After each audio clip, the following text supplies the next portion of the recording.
A major part of learning new words is to use them as soon and as often as possible. In reality, that doesn't always happen, does it? So the purpose of this video is to remind and review with you what the past 15 words were, what their basic definitions are, and an example sentence of how each word is used that can add greater depth and meaning to your ability to understand and properly use them while communicating at a higher level. The first word is petulant. Petulant is when someone is behaving, speaking, or acting rude to others in a childish or irritable manner. When petulant is used in a sentence, it sounds and looks like this.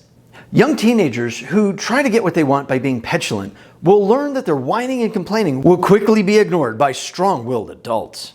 The second word is conscientious.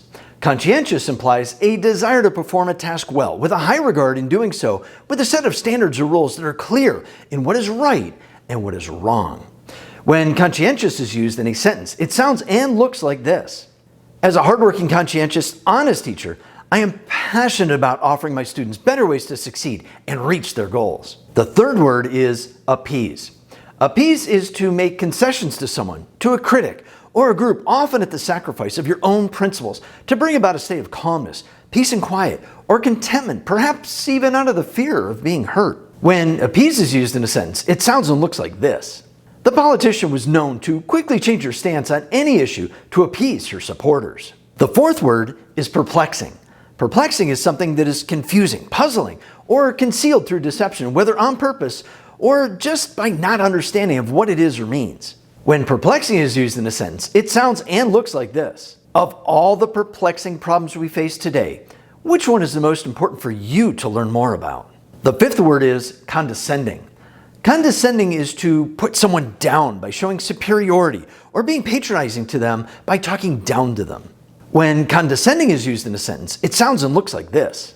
The newly hired employee stated, "I'm inexperienced, not stupid, so please don't be so condescending to me." The sixth word is indelible.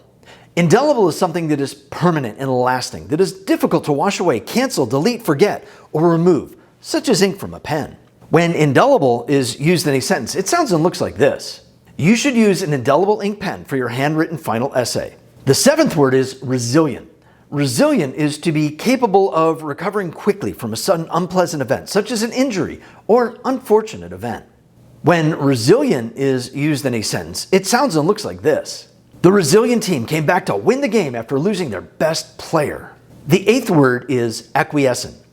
Acquiescent is when someone is willing to accept, agree, or react to something without objection or protest that can sometimes be perceived as weakness. When acquiescent is used in a sentence, it sounds and looks like this. The politician was well known for being too acquiescent to the demands of special interest money and a lobbyist's influence. The ninth word is abhorrent. Abhorrent is when there is a strong dislike, hatred, or disgust towards something based on beliefs, values, and or moral reasons. When abhorrent is used in a sentence, it sounds and looks like this. After losing many friends over her past comments, she realized how abhorrent her words were and deleted all of the offensive content. The 10th word is ambivalent. Ambivalent is to have mixed feelings or differing ideas about something or someone. When ambivalent is used in a sentence, it sounds and looks like this. The survey found that 51% of those interviewed were either ambivalent or not interested in the subject being asked. The 11th word is conniving.